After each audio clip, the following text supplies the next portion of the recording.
Hello, good morning. मैं RP Singh अपने YouTube channel पर एक बार फिर आप लोगों को स्वागत करता हूं, यानी channel genius English classes Sasaram. आज जो टॉपिक है जिसका इंतजार था आप लोगों को, वो टॉपिक है प्रीपोजिशन। टॉपिक क्या नाम है? प्रीपोजिशन, जिसको कहा जाता है संबंध सूचक अव्यय। क्या कहा जाता है? संबंध सूचक अव्यय। प्रीपोजिशन होता क्या है? एक दूसरे से संबंध बताने के काम करता है, यानी कहा जाता है कि the word which comes before a word to make a relation with another word in a sentence is called preposition. यानी कहने का मतलब यह हुआ कि द वर्ड, एक वो शब्द विच जो कम्स आता है बिफोर अ वर्ड, एक शब्द के पहले आता है, वह शब्द जो एक शब्द के पहले आता है, टू मेक रिलेशन, क्या करने के लिए? संबंध बनाने के लिए, विद अनदर वर्ड, किसके साथ? एक दूसरे शब्द के साथ। वह शब्द जो एक शब्द के पहले आता है, क्या करने के लिए? एक दूसरे शब्द के साथ संबंध बनाने के लिए, इन अ सेंटेंस, एक वाक्य में। ये सारी घटनाएं कहां घटती है? एक वाक्य में घटती है। Is called preposition. उसे क्या कहा जाता है? प्रीपोजिशन कहा जाता है। एक बार फिर समझ लीजिए, the word which comes before. अब ये कैसे से? कुछ लोगों को तो ये कहा जाता है प्रीमिस होता है पहले, पोजीशन मिस होता है स्थान, स्थिति, ये सारी चीजों को दर्शाता है। यानी किसी स्थान, किसी स्थिति, किसी चीज के पहले, जैसे नाउन के पहले, you are standing before me, आप मेरे सामने खड़े हैं, आप मेरे सामने खड़े हैं। इस स्थिति में कहां खड़े हैं जी? मेरे सामने खड़े हैं। तो you are standing before me, तो बिफोर जो आया, मी के पहले आया। तो देखिए, वह शब्द जो एक शब्द के पहले आता है संबंध बनाने के लिए दूसरे शब्द के साथ है, उसी को प्रीपोजिशन कहा जाता है। उसी को प्रीपोजिशन कहा जाता है। जैसे मैं एक एग्जांपल लेता हूं, समझिएगा। There is a book on the table. There is a book on the table. गौर कीजिएगा, there is a book on the table. यहां जो है, अगर मैं इसको हटा देता हूं, इसका मतलब there is book the table, एक किताब है, टेबल। समझ में पूरा नहीं आया? लेकिन जब मैं ये कहूं कि देयर इज अ बुक, एक किताब है, ऑन द टेबल, किस पर? टेबल पर, यानी टेबल पर एक किताब है। जब टेबल पर एक किताब है, तो टेबल और बुक, यानी टेबल और किताब के बीच जो संबंध बताने का काम किया, संबंध बनाने का काम किया, वो कौन सा शब्द है? ऑन है। और ऑन हमारा क्या है? प्रीपोजिशन। प्रीपोजिशन है जो बुक और टेबल के बीच क्या करने का काम किया? संबंध बताने का काम किया। ध्यान दीजिए इसी पर। और यही एग्जाम्पल नहीं हुआ, मैं ये कहूं there is a tiger under the tree. एक बाघ है, देयर इज अ टाइगर, एक बाघ है, अंडर द ट्री, पेड़ के नीचे। बाघ तो है, लेकिन कहां है? बाघ है, अभी समझ, लेकिन कहां है? पेड़ के नीचे है। यानी ये जो पेड़ और बाघ के बीच का जो संबंध बताने का काम किया, वो कौन सा वर्ड है? प्रीपोजिशन। ये अंडर है। ये जो है क्या कर रहा है? पेड़ और बाघ के बीच के क्या कर रहा है? संबंध बताने का काम कर रहा है। तो वही कहा जाता है कि वह शब्द जो एक शब्द के पहले आता हो, क्या करने के लिए? दूसरे शब्द के साथ संबंध बताने के लिए, इन अ वाक्य, एक शब्द यानी एक वाक्य में, उसी को क्या कहा जाता है? प्रीपोजिशन कहा जाता है, यानी संबंध सूचक अव्यय, संबंध सूचक अव्यय कहा जाता है। ठीक है, चलिए आगे बढ़ते हैं। इसमें यदि आपके मन में क्वेश्चन है क्या सर प्रीपोजिशन जो है केवल हमेशा वाक्य के बीच में ही आता है, यदि आपके मन में ऐसा सवाल चल रहा होगा, मैं एक नोट बताता हूं, सुनिएगा। यदि मैं कह सकता हूं या आप भी समझिएगा कि प्रीपोजिशन का प्रयोग केवल वाक्य के बीच में ही नहीं बल्कि शुरू और अंत में भी किया जाता है। प्रीपोजिशन का प्रयोग केवल वाक्य के बीच में ही नहीं बल्कि शुरू और अंत में भी किया जाता है। वो कैसे होता है? प्रीपोजिशन का प्रयोग अगर हम सोचे कि नहीं, यहां अगर परिभाषा के अनुसार चले तो ये कह रहा है किसी शब्द के पहले, ठीक है मान रहे हैं, लेकिन ये जरूरी नहीं कि कन्फर्म है किसी शब्द के पहले, या कोई ये भी कहता है कि the word which comes before noun और pronoun to make relation with another word is called preposition. यानी कहने का मतलब है कि वह शब्द जो नाउन और प्रोनाउन के बीच आता हो, पहले आता हो संबंध बताने के लिए, उसे भी प्रीपोजिशन कहा जाता है। लेकिन ये जरूरी नहीं कि केवल पहले ही आए, कभी कभी तो अंत में भी आता है। अगर मैं ये कहूं there is an inn to live in, there is an inn, एक धर्मशाला है, इंग्लिश धर्मशाला, धर्मशाला समझ रहे हैं, ठहराव, सराय, सराय कहने के बाद जहां रुकते हैं लोग आकर के।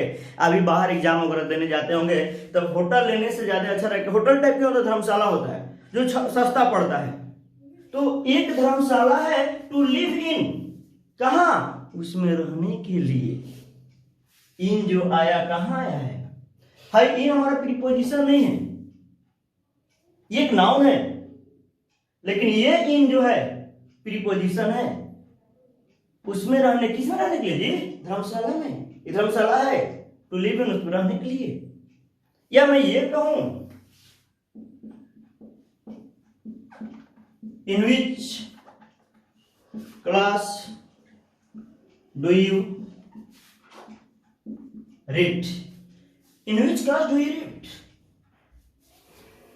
आप किस क्लास में पढ़ते हो? इन, यहां जो देखिए कि ये जो इन आया वाक्य के अंत में आया, ये जो इन आया वाक्य के प्रारंभ में आया, तो यहां आपको क्या लग रहा है कि ये आप कह सकते हैं कि प्रीपोजिशन का प्रयोग केवल वाक्य के बीच में ही नहीं बल्कि शुरू और अंत में भी किया जा सकता है। शुरू और अंत में ही नहीं बल्कि, सॉरी, बीच में ही नहीं बल्कि शुरू और अंत में भी किया जा सकता है। या ये मैं कहूं by whom was this book written, यह किताब किसके द्वारा लिखा गया? यह किताब किसके द्वारा लिखा गया? या ये कहिए, अगर वाज पढ़े हुए तो ध्यान दीजिएगा, who was this book written by. तो हम देखें कि यहां पर जो है अंत में आया, यहां पे जो है कहां आया? शुरू में आया। तो ये आप एकदम निश्चिंत रूप से रहिए कि प्रीपोजिशन का प्रयोग केवल वाक्य के बीच में ही नहीं बल्कि शुरू और अंत में भी किया जाता है। क्लियर हो जाइए, देख लीजिए, लिख लीजिए, स्क्रीनशॉट ले लीजिए।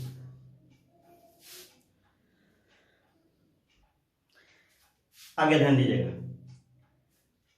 प्रीपोजिशन यानी ये कहा जा रहा है, पहले हम बताए हैं कि प्रीपोजिशन का प्रयोग केवल वाक्य के बीच में ही नहीं बल्कि शुरू और अंत में भी किया जाता है। लेकिन एक चीज ध्यान दीजिएगा कि प्रीपोजिशन के बाद आने वाला नाउन या प्रोनाउन, प्रीपोजिशन के बाद आने वाला नाउन या प्रोनाउन हमेशा ऑब्जेक्टिव केस में रहता है। ये इंपॉर्टेंट है, एग्जाम में आपको कैसे पूछेगा उसके बारे में मैं जिक्र कर रहा हूं। जैसे मैं ये कहूं you are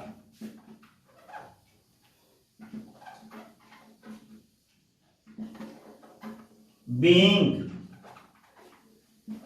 taught by I.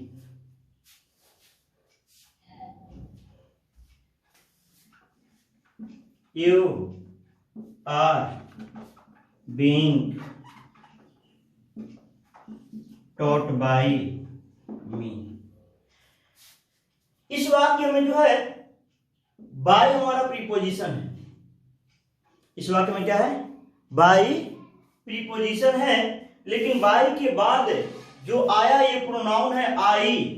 यहाँ आई सब्जेक्टिव केस में है और यहाँ मी ऑब्जेक्टिव केस में है, जबकि बताया जा रहा है कि प्रीपोजिशन के बाद आने वाला नाउन या प्रोनाउन हमेशा ऑब्जेक्टिव केस में रहता है। तो बताइए ऑब्जेक्टिव केस में ये निकालने का मतलब कि ये होगा सही कि ये सही होगा? ये कभी भी सही नहीं हो सकता है, ये सही होगा।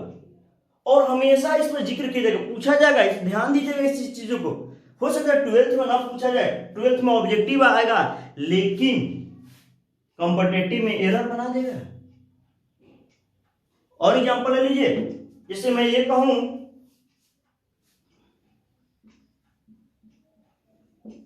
मेनी ऑफ वी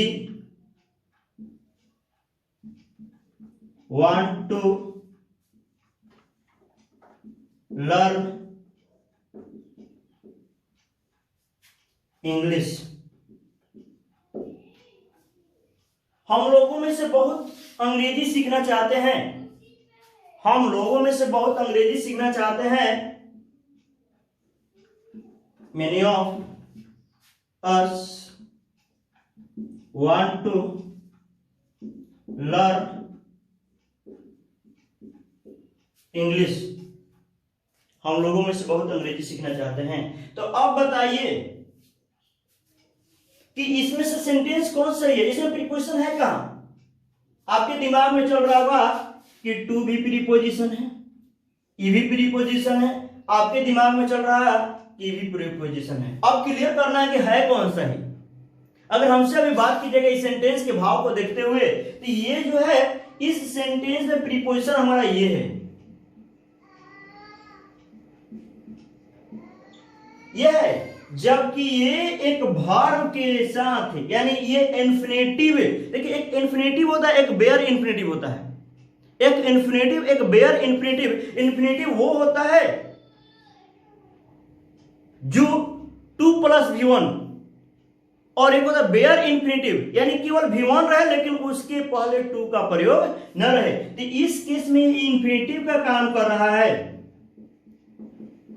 न कि प्रीपोजिशन का। इस चीज को हमेशा ध्यान रखिएगा, जब 2 के बाद V1 है तो वहां पर 2 जो है प्रीपोजिशन का ना होकर के बल्कि किसका? बेयर इन्फिनेटिव, यानी कहने का मतलब है कि इन्फिनेटिव का काम करता है जब 2 आता है तो। और जब 2 नहीं रहता केवल वर्ब है तो बेयर इन्फिनेटिव कर सकते हैं। तो यहां जो हुआ मेनी ऑफ वी होगा कि मेनी ऑफ अस? वी हमारा सब्जेक्टिव केस है, क्लियर नहीं है आप लोग? वी सब्जेक्टिव केस बताए थे। अगर प्रीपोज पढ़ेंगे तो थोड़ा सा उसको मैं जिक्र किया था, इस पर गौर कीजिएगा। जैसे आई सब्जेक्ट है तो मी, वी सब्जेक्ट है तो अस, यू सब्जेक्ट है तो यू, ही सब्जेक्ट है तो हिम, सी सब्जेक्ट है तो हर, दे सब्जेक्ट है तो देम। ये ऑब्जेक्ट है, ये ऑब्जेक्ट है।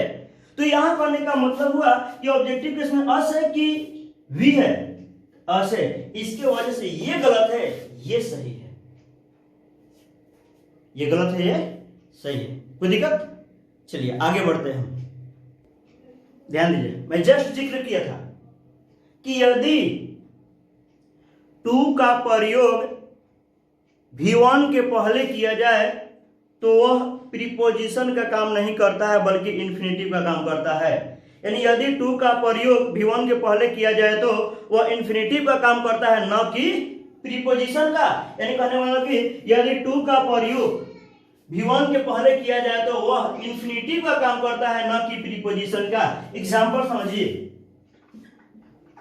You are to learn English, you are to learn English. यहां जो है लर्न मीन सीखना होता है, इसके पर ये टू आया है तो यहां प्रीपोजिशन है, प्रीपोजिशन नहीं है, यानी कह सकते हैं two is not preposition in this sentence. इस वाक्य में प्रीपोजिशन जो टू जो है प्रीपोजिशन नहीं है। अगर मैं यही कहता you are to go to Patna, आप पटना जाने वाले हो या आप पटना जाने वाले हैं, आप पटना जाने वाले हैं, इस सेंटेंस में गौर कीजिएगा, you are to go to Patna.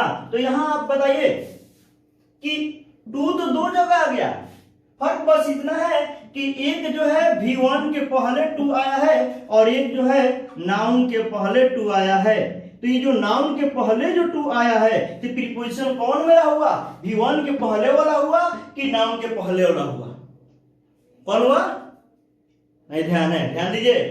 बताया जा रहा है कि यदि टू का प्रयोग V1 के पहले किया जाए तो वह प्रीपोजिशन, वह इंफिनिटिव के रूप में काम करता है, न कि प्रीपोजिशन। किसके पहले किया जाए तो V1 के पहले। तो मेरा तो V1 ये है वर्ब का पहला रूप, और यहां जो आया तो ये इंफिनिटिव का काम कर रहा है, और जबकि यही नाउन या प्रोनाउन के पहले किया जाता तो ये क्या हो जाएगा, क्या होगा? ये टू है और टू जो है यहाँ क्या काम कर रहा है, यहाँ जो है ये प्रीपोजिशन का काम कर रहा है। ये जो है इंफिनिटिव का काम कर रहा है। देख लीजिए क्या दिक्कत है इसमें, क्लियर, क्लियर है? चलिए ठीक, आज इस वीडियो में इतना ही रखते हैं, फिर नेक्स्ट वीडियो में यूज ऑफ प्रीपोजिशन पढ़ाएंगे। यदि आप मेरे चैनल को सब्सक्राइब नहीं किए होंगे, सब्सक्राइब कर दीजिए, लाइक कीजिए, शेयर कीजिए। तो हम लोग प्रीपोजिशन के सीरीज में बढ़ते हुए आगे बढ़ रहे हैं। यूज ऑफ प्रीपोजिशन यानी प्रीपोजिशन के प्रयोग के बारे में जानेंगे, लेकिन उसमें जो प्रीपोजिशन जो वर्ड होते हैं उसके बारे में जानेंगे, उसके बारे में जिक्र किया जाएगा। जिससे करने वाला फिर शुरुआत करते हैं। एक use of about, use of about. तो हम स्टार्ट करते हैं यूज ऑफ अबाउट। अबाउट का प्रयोग, अबाउट का प्रयोग यानी कहा जाता है कि अबाउट का प्रयोग के बारे में के अर्थ में किया जाता है। अधिकतर लोग यही जानते हैं कि इसी सेंस में किया जाता है। अबाउट का प्रयोग के बारे में के अर्थ में किया जाता है। मैं एक ही अर्थ में नहीं बताऊंगा, एक ही सेंस में नहीं बताऊंगा, डिफरेंट सेंस में मैं बताऊंगा, अबाउट का जिक्र करूंगा।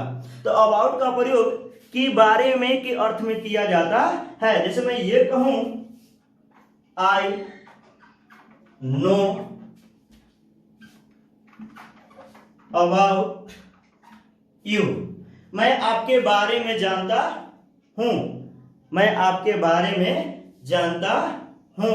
तो यहां जो हुआ आई नो अबाउट यू, मैं आपके बारे में जानता हूं, यानी कोई भी कहे मैं आपको जानता हूं, आई नो यू, सही है, लेकिन मैं आपके बारे में जानता हूं यानी आप क्या करते हैं नहीं करते इसके बारे में जानता हूं।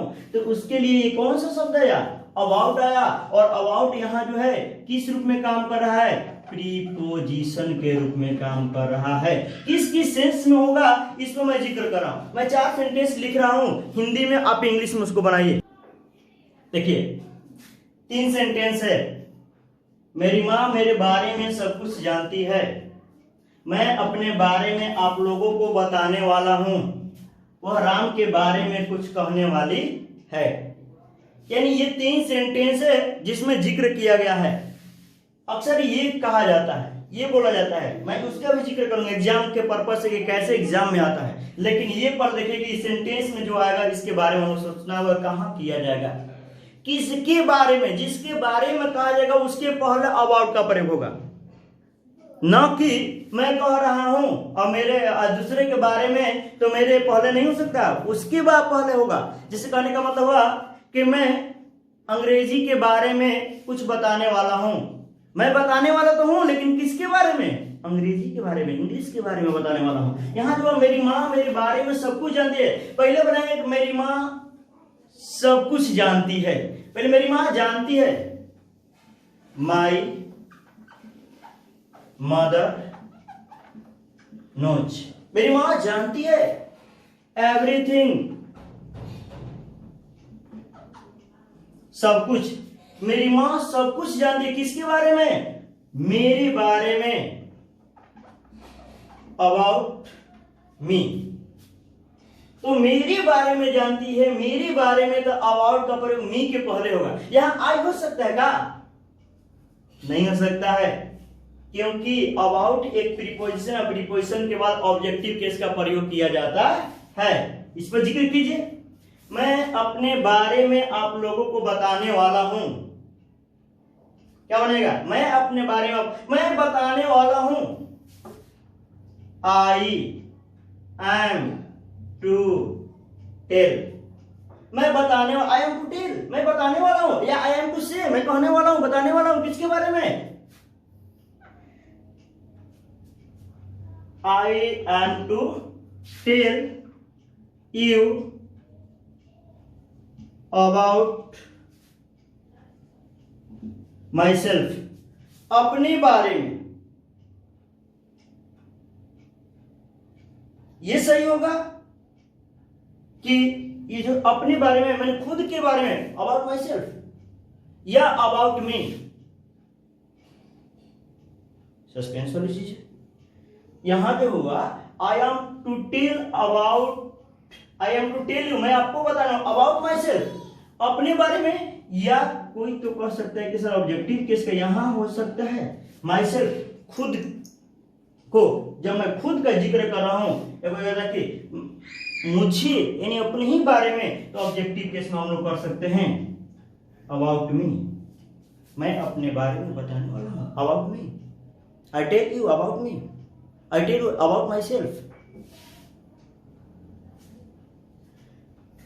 वह राम के बारे में कुछ कहने वाली है, वह राम के बारे में कुछ कहने वाली है, यानी she is to say something. वह कुछ कहने वाली है, किसके बारे में जी? राम के बारे में, about Ram.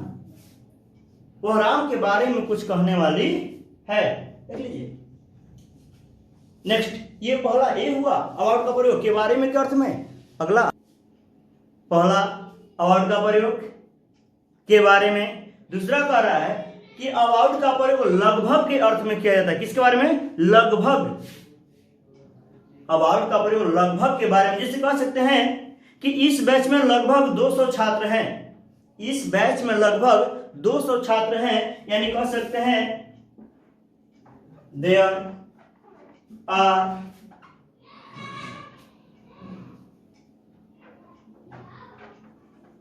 About 200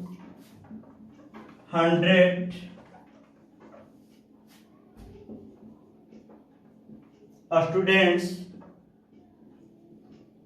in this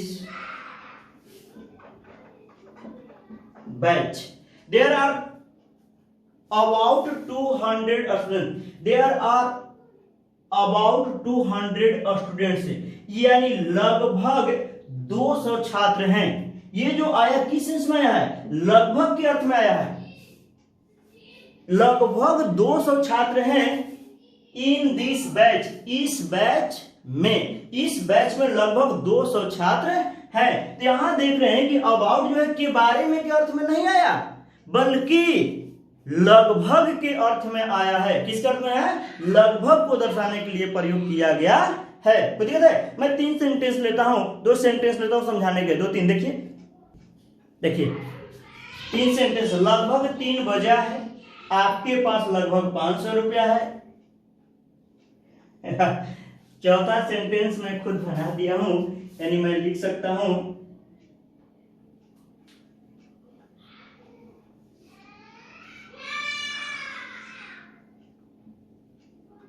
मैं लगभग 30,000 रुपया पर मंथ या पर महीना कमाता हूं। ये तीनों सेंटेंस को आप बनाइए। देखिए लगभग 3 वजह है। It is about 3 o'clock। लगभग 3 बजा है, 3 लगभग बजा है, यानी कहें लगभग 3 बजा है। It is about 3 o'clock। आपके पास लगभग 500 रुपया है। आपके पास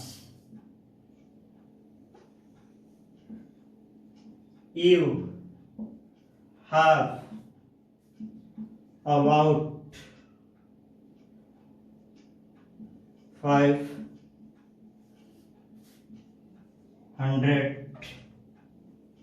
रुपीज। आपके पास लगभग 500 रुपया है। और तीसरा करेगा मैं लगभग 30,000 रुपया कमाता हूं, यानी पर मंथ कमाता हूं, यानी आई अर्न अबाउट 30,000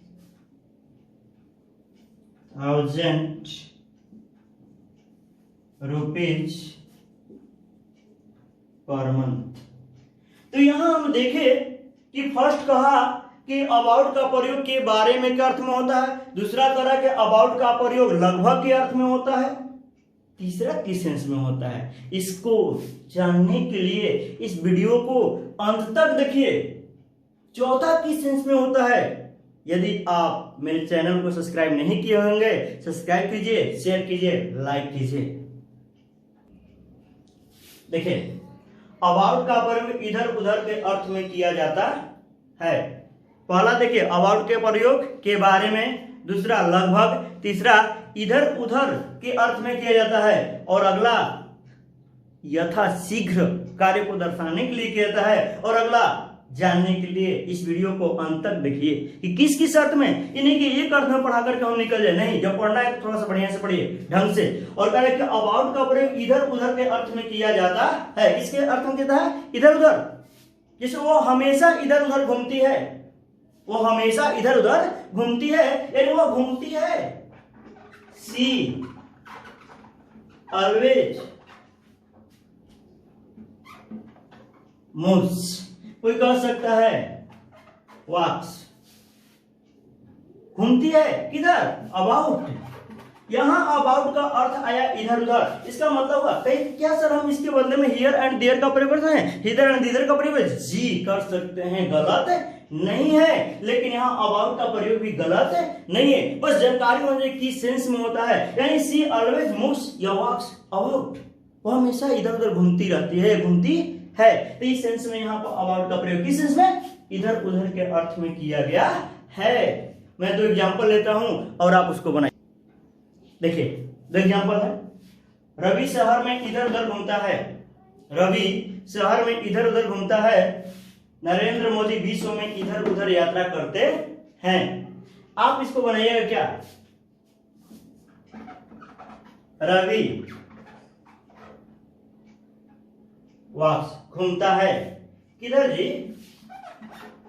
इधर उधर। कहां? सिटी, शहर में। या ये कहिए Narendra Modi travels about in the world, यानी विश्व भर में इधर उधर यात्रा करते हैं। ये सर क्या यहाँ पर इन हो सकता है? चाहे तो लिख सकते हैं इन द सिटी, कोई दिक्कत नहीं है। तो ये रहा अबाउट का प्रयोग। एक और बोले हैं कि इस वीडियो को अंत तक देखना होगा पूरे समझने के लिए अबाउट के बारे में। यानी अबाउट का प्रयोग यथाशीघ्र होने वाले कार्य को दर्शाने के लिए भी किया जाता है। किस कहता है? यथाशीघ्र होने वाले कार्य, हुआ नहीं है और लगता है कि जल्दी ही होने वाला है, जिसके लिए अबाउट टू आता है। आते हैं इस पर भी जिक्र। देखिए, अबाउट का प्रयोग यथाशीघ्र होने वाले कार्य को दर्शाने के लिए किया जाता है। मैं आप लोगों को बेसिक क्लास में पढ़ाया था, वह खेलने वाला, पढ़ने वाला है, रोने वाला है। ही इज टू अबाउट या अबाउट टू का किस भूल गए हैं? नहीं भूले हैं। इसे he is to go to Patna, वो पटना जाने वाला है, लेकिन he is about to go to Patna, वो पटना जाने ही वाला, ये शीघ्र होता है। जैसे गाड़ी खुलने वाली है, the train is to start, the train is to start, खुलने वाली है। लेकिन अगर यही कहा जाए कि गाड़ी खुलने ही वाली है, गाड़ी खुलने को है, यानी लग रहा है कि यथाशीघ्र तुरंत ये कार्य होने वाला है। इस स्थिति में टू अबाउट नहीं बल्कि टू स्टार्ट नहीं होगा, बल्कि अबाउट टू स्टार्ट होगा। जैसे गाड़ी खुलने ही वाली है, गाड़ी खुलने ही वाली है, the train is about to start, गाड़ी खुलने ही वाली है। तो यहां जो आया यथाशीघ्र कार्य को दर्शाने के लिए अबाउट टू आया। क्या आया? अबाउट के साथ टू आया। इसलिए कर सकते हैं अबाउट भी कर सकते हैं, या यहां पर कर सकते हैं अबाउट टू का प्रयोग। अबाउट टू का प्रयोग यथाशीघ्र होने वाले कार्य को दर्शाने के लिए किया जाता है कि गाड़ी खुलने ही वाली है। चलिए दो एग्जांपल लेते हैं, इस पर थोड़ा सा विचार कीजिएगा। देखिए, यानी दो एग्जांपल है, वे लोग पहुंचने ही वाले हैं। एक होता है वे लोग पहुंचने वाले हैं, एक हो रहा है कि वे लोग पहुंचने ही वाले हैं, यानी कब पहुंच जाएंगे इसकी नहीं, लेकिन वे लोग पहुंचने वाले हैं, यानी लग रहा है कि कुछ टाइमिंग है, लेकिन ऐसा लग रहा है कि वे लोग पहुंचने ही वाले हैं। इसमें लग रहा है कि समय का जिक्र है, समय लेकिन बहुत कम है, यथाशीघ्र होने वाला है। और अबाउट टू का प्रयोग यथाशीघ्र होने वाले कार्य को ही दर्शाया जाता है, उसी के लिए दर्शाया जाता है, उसी के लिए प्रयोग किया जाता है। समझिए इस चीज को और बनाइए, वीडियो को लाइक और शेयर भी करते रहिए। यानी यहां जो वे लोग पहुंचने ही वाले हैं, यानी they are about to reach.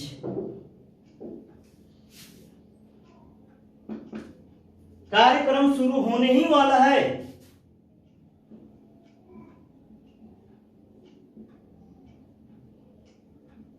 The programme is about to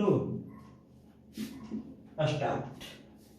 तो यहां देखिए कि अबाउट टू का प्रयोग किस सेंस में किया गया है? यथाशीघ्र होने वाले कार्य को दर्शाने के लिए किया गया है। यदि मेरी वीडियो अच्छा लगा तो आप लाइक कीजिए, शेयर कीजिए और बेल आइकन नहीं, पहला चीज है कि सब्सक्राइब कीजिए, तो बेल आइकन को प्रेस कर दीजिए। ठीक है, इस वीडियो में रखते हैं इतना ही, लेकिन समाप्त नहीं हुआ। आइए मिलते हैं अगले रूल के साथ, अगले प्रीपोजिशन के वर्ड के प्रयोग के साथ, जो याद समझ रहे हैं ना, ए से शुरू है, होना चाहिए और आना भी चाहिए। क्या?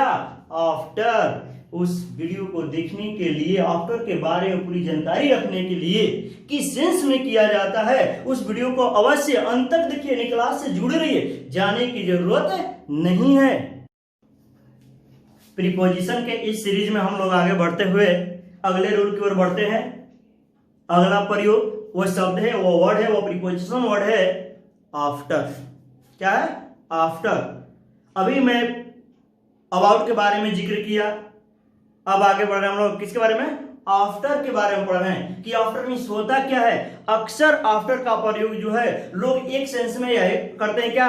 के बाद के अर्थ में, वो तो जानना है, लेकिन के बाद, के पीछे, ये सारी चीजों को जानने के लिए आप इस वीडियो को अंत तक जानिए, अंत तक देखिए। मैं कैसे आपके पढ़ाने के पीछे दीवाना हूं, ये जरूर जानिए कि आफ्टर का प्रयोग कैसे किया जाता है। तो आफ्टर का प्रयोग का जो फर्स्ट रूल है, जो सब लोग बताते हैं, मैं भी जिक्र कर रहा हूं, जो हर लोग इन्हीं के मैं जो कह रहा हूं, सब लोग वही पढ़ाते हैं जो मैं पढ़ा रहा हूं। हो सकता है कि तरीका अलग हो। ये आफ्टर का प्रयोग के बाद के अर्थ में किया जाता है। यदि आप मेरे चैनल को सब्सक्राइब नहीं किए होंगे, यानी जीनियस इंग्लिश क्लासेस सासाराम, ये जो यूट्यूब चैनल है, इसको अगर सब्सक्राइब नहीं किए, सब्सक्राइब कीजिए, लाइक कीजिए, शेयर कीजिए और प्रेस द बेल आइकन, यानी बेल आइकन को दबाना मत भूलिए। अपने दोस्तों को भी लाइक बोलिए कि जीनियस इंग्लिश क्लासेस में लाइव अब चल रहा है। ध्यान दीजिए, आफ्टर का प्रयोग के बाद के अर्थ में, यानी हम लिख सकते हैं रूल नंबर फर्स्ट, आफ्टर का प्रयोग के बाद के अर्थ में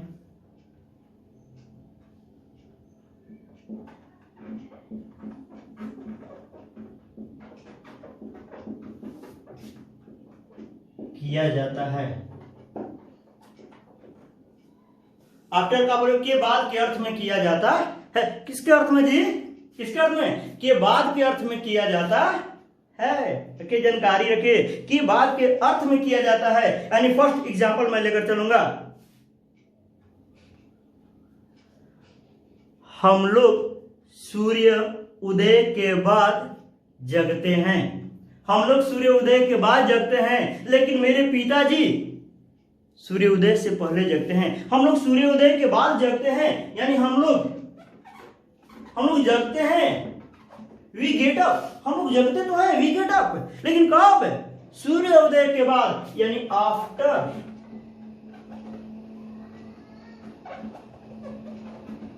सनराइज, सूर्योदय के बाद।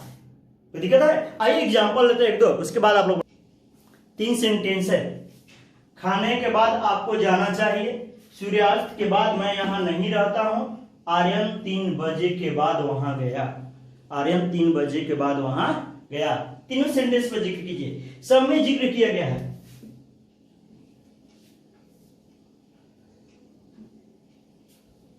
और आप बना सकते हैं। ये तो पूरा फेमस वर्ड है, आफ्टर के बाद के अर्थ में। खाने के बाद आपको जाना चाहिए, यानी आपको जाना चाहिए, ये नहीं माना किया जा रहा है। You should go. आपको जाना कब? खाने के बाद, आफ्टर लंच, या कोई कह सकता है ईटिंग फूड, खाना खाने के बाद, लेकिन ज्यादा बेटर रहेगा, लिख लीजिए ना, आफ्टर लंच, खाने के बाद आपको जाना चाहिए। सूर्यास्त के बाद मैं यहां नहीं रहता हूं, आफ्टर डिनर भी कर सकते हैं। ये खाने के बाद से मालूम नहीं चल रहा है ये कब का जिक्र किया गया है। सूर्यास्त के बाद मैं यहां नहीं रहता हूं, सूर्यास्त के बाद मैं यहां नहीं रहता हूं। पहले मैं बनाऊंगा कि मैं यहां नहीं रहता हूं, यानी I do not live here. मैं यहां नहीं रहता हूं, किसके बाद? सूर्यास्त के बाद, आफ्टर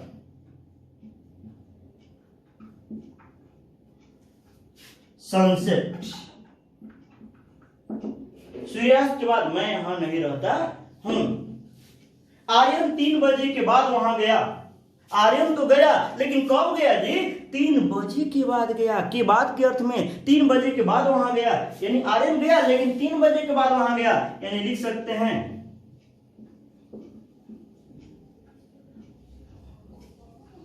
आर्यन वेंट। कहां जी? देयर, वहां। आर्यन वहां गया, नहीं कब गया?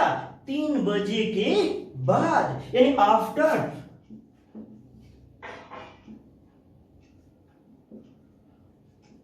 3 o'clock। आर्यन जो है 3 बजे के बाद वहां गया। क्या दिक्कत है? कोई प्रॉब्लम? देख लीजिए इसमें, क्या आफ्टर समाप्त हो गया? नहीं नहीं नहीं, अभी तो शुरुआत है। अभी आफ्टर के बारे में और जानने के लिए इस वीडियो को देखते रहिए, अंत तक देखिए, लाइक कीजिए, शेयर कीजिए और सब्सक्राइब कीजिए। लेकिन प्रेस द बेल आइकन, यानी बेल आइकन को, इन घंटी को जरूर बजाइए। देखिए आफ्टर का प्रयोग बोले थे ना कि अलग सेंस में, के पीछे, बिहाइंड, यानी आफ्टर का प्रयोग के पीछे के अर्थ में भी किया जाता है। जैसे उसके पीछे पुलिस है, उसके पीछे पुलिस है, यानी कह सकते हैं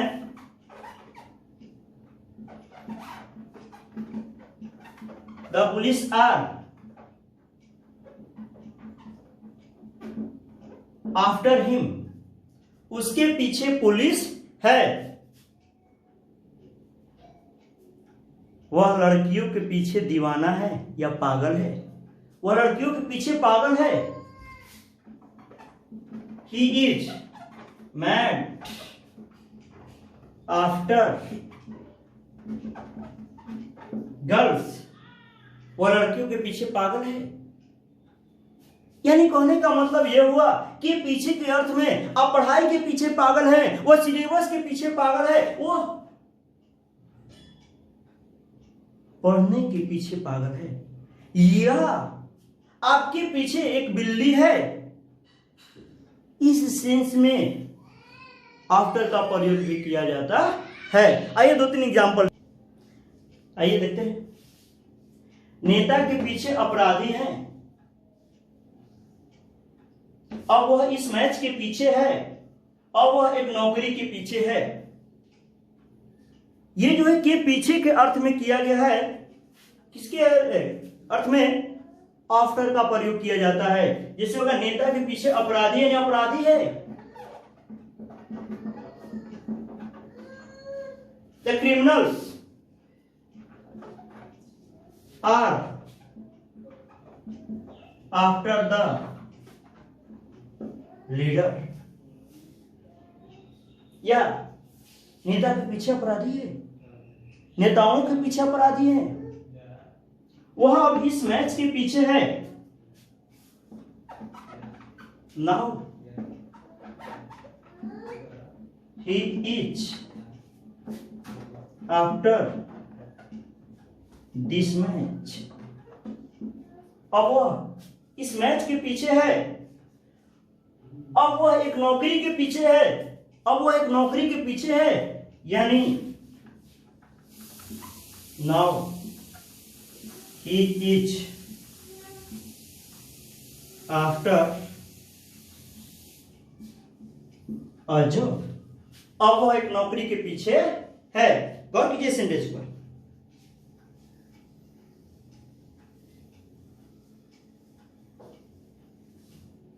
क्या आफ्टर का ब्रेक समाप्त हो गया? नहीं, अभी तो शुरुआत है। अगले रूल को जानने के लिए इस वीडियो को जरूर देखिए, अंत तक देखिए। कि बाद के अर्थ से ही खाली समाप्त नहीं हो जाता है, कि पीछे के अर्थ से ही खाली समाप्त नहीं हो जाता है, बल्कि अभी तो अभी जानकारी लेना है, अभी जानना है। बने रहिए मेरे साथ आखिरी तक। यदि आप मेरे चैनल को सब्सक्राइब नहीं किए होंगे, सब्सक्राइब कीजिए, लाइक कीजिए, शेयर कीजिए। बढ़ते हैं अगले रूल की ओर। क्या है बता दे, चलिए बता देते हैं, छोड़िए ना, रूल में ही जिक्र कर देते हैं। देखिए बोले थे, हम बताते हैं। आफ्टर का प्रयोग के बावजूद, किस अर्थ में? के बावजूद।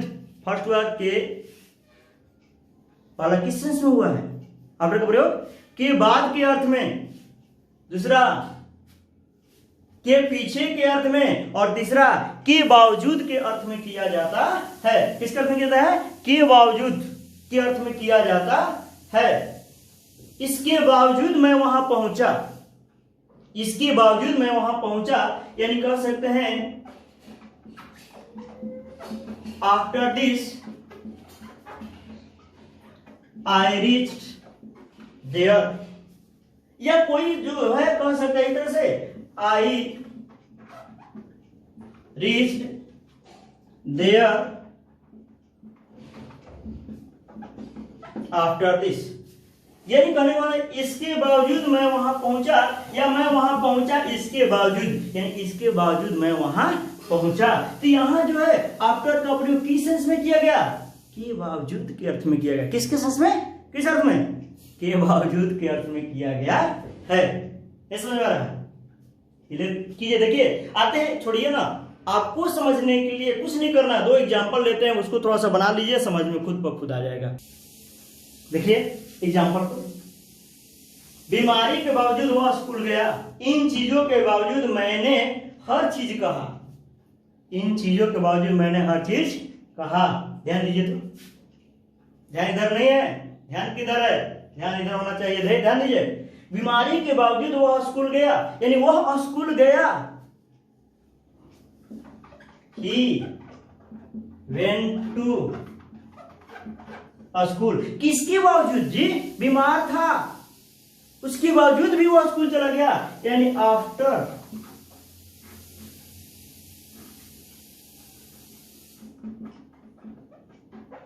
इलनेस, आफ्टर इलनेस, बीमारी के बावजूद वह स्कूल गया।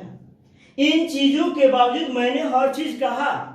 क्या सर ये लिख सकते हैं कि after illness he went to a school? जी गलत नहीं होगा, इसको आप चाहे तो शुरू में भी लिख सकते हैं सेंटेंस के, गलत है नहीं होगा। इन चीजों के बावजूद मैंने हर चीज कहा, मैंने हर चीज कहा, यानी आई टोल्ड एवरीथिंग, मैंने हर कुछ कहा, हर चीज का, आई टोल्ड एवरीथिंग, मैं हर चीज कहा इन चीजों के बावजूद, यानी आफ्टर दिस थिंग्स, इन चीजों के बावजूद मैंने हर कुछ कहा। क्या कोई दिक्कत है, कोई प्रॉब्लम इसमें? नहीं तो क्या हम यही रख दे? नहीं नहीं नहीं नहीं, अभी समाप्त हुई भी नहीं किया तो रखे कहाँ है? अभी तो तीसरा रूल है जी आफ्टर का, अभी और पढ़ना है, लेकिन इसके किस सेंस में बता दे? नहीं बता देंगे तो आप लोग निकल जाइएगा, बने रहिए, अगले रूल की ओर बढ़ते हैं। ये जो प्रीपोजिशन का सीरीज है ये चलता रहेगा इसी तरह से, और जितना जल्दी हो सके कोशिश करें कि इसको फिनिश किया जाए। ध्यान दीजिए, स्क्रीनशॉट लेना है ले लीजिए, लिखना है लिख लीजिए, कोई प्रॉब्लम नहीं है तो कमेंट बॉक्स में जरूर लिखे कि ये प्रॉब्लम चल रहा है। देखिए आफ्टर का प्रयोग हम लोग पढ़ रहे हैं आफ्टर का प्रयोग जो हम लोग पढ़ रहे हैं अभी, जितना प्रीपोजिशन करने के, लेकिन क्या आप जानते हैं कि आफ्टर एक प्रीपोजिशन के साथ साथ एक कंजक्शन भी है? कंजक्शन समझ रहे हैं जी? कंजक्शन यानी कौन भी सब समझते हैं?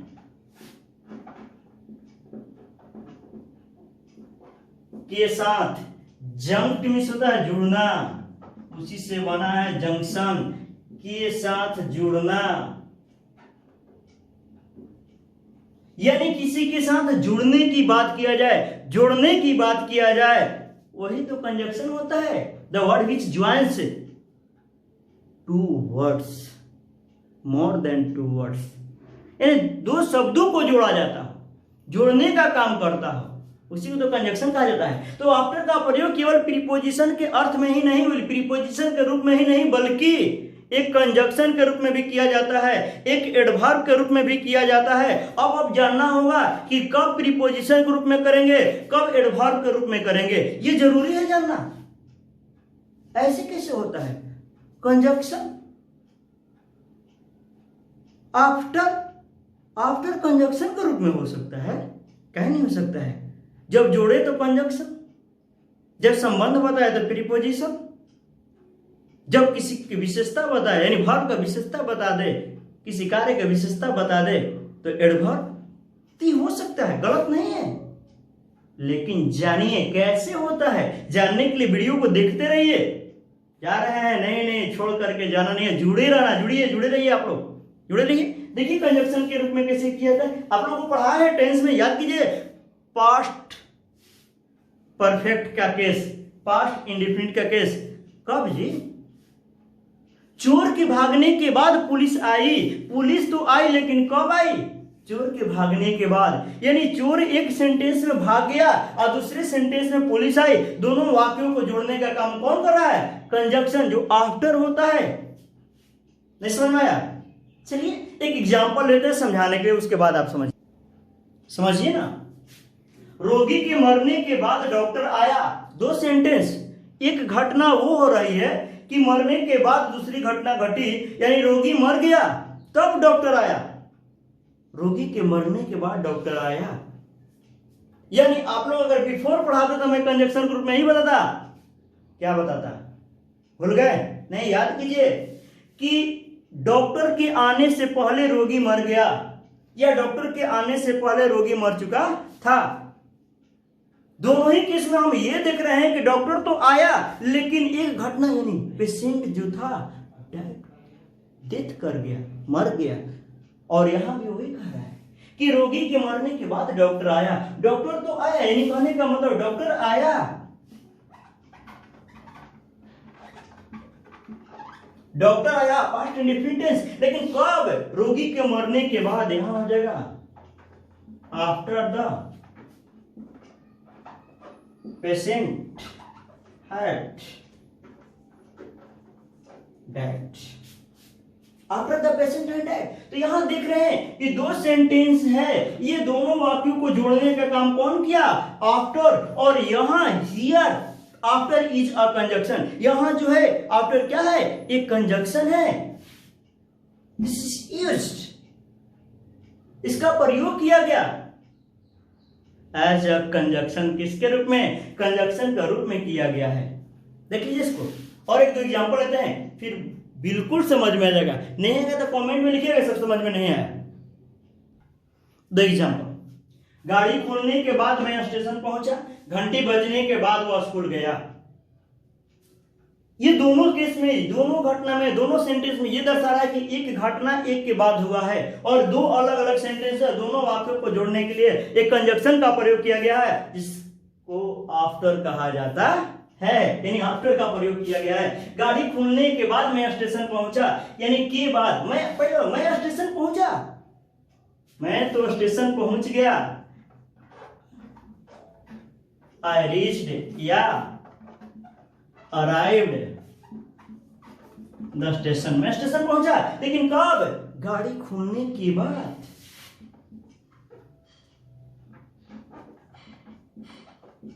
After the train had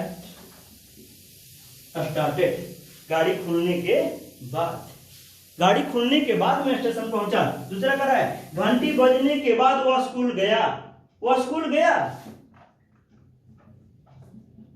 he went to a school, वह स्कूल गया, लेकिन कब? घंटी बजने के बाद, आफ्टर द बेल हैड रंग, यानी घंटी बज चुकी थी तब वह स्कूल गया। तो यहां देख रहे हैं कि दो वाक्यों को जोड़ने के लिए, दो वाक्यों को जोड़ने के लिए किसका प्रयोग किया गया है? यानी आफ्टर का प्रयोग किया गया है। और इस सेंटेंस में, इन वाक्यों में आफ्टर जो है एक कंजक्शन के रूप में काम कर रहा है। क्लियर है? देख लीजिए इसको, देखिए, ध्यान के जाइए मत, अभी बाकी है, समाप्त नहीं हुआ, अभी तो चल रहा है। यदि अच्छा लगे तो लाइक कीजिए, सब्सक्राइब कीजिए, शेयर कीजिए। देखिए देखिए, हम लोग आफ्टर का प्रीपोजिशन का अर्थ में पढ़े, के बाद में, के बावजूद, के पीछे, कंजक्शन के रूप में पढ़े। किस अर्थ में? के बाद के अर्थ में, लेकिन दो वाक्यों को जोड़ने के लिए। और तीसरा, आफ्टर का प्रयोग के बाद के अर्थ में ही होता है, लेकिन एज अ एडवर्ब, एक एडवर्ब के रूप में किया जाता है। एडवर्ब जो होता है, एडवर्ब के रूप में किया जाता है। किसका प्रयोग? आफ्टर का प्रयोग एडवर्ब के रूप में भी किया जाता है। एडवर्ब के रूप में जब होगा तो अक्सर आफ्टर जो है वाक्य के अंत में होगा या शुरू में होगा, ज्यादातर अंत में ही किया जाता है। जैसे कहने का मतलब वह बाद में यहां आया, आफ्टर का प्रयोग बाद में करते हैं, वह बाद में यहां आया, यानी वह आया, he came here, वह यहां आया, यानी कब आया जी? बाद में। आफ्टर, यहां आफ्टर जो है नॉट अ प्रीपोजिशन, आफ्टर जो यहां है किस सेंस में है? एक एडवर्ब के रूप में है, एडवर्ब के रूप में है। यहां पर आफ्टर जो है किसके रूप में है, एडवर्ब के रूप में है। क्या कोई दिक्कत है? और एग्जाम्पल ले लेते हैं, समझ जाइए, बना लीजिए। चलिए 3 सेंटेंस है। बाद में मैंने एक सांप को देखा, आप लोग बाद में वहां पहुंचे, वह बाद में नाची। देखिए तो बन जा रहा है।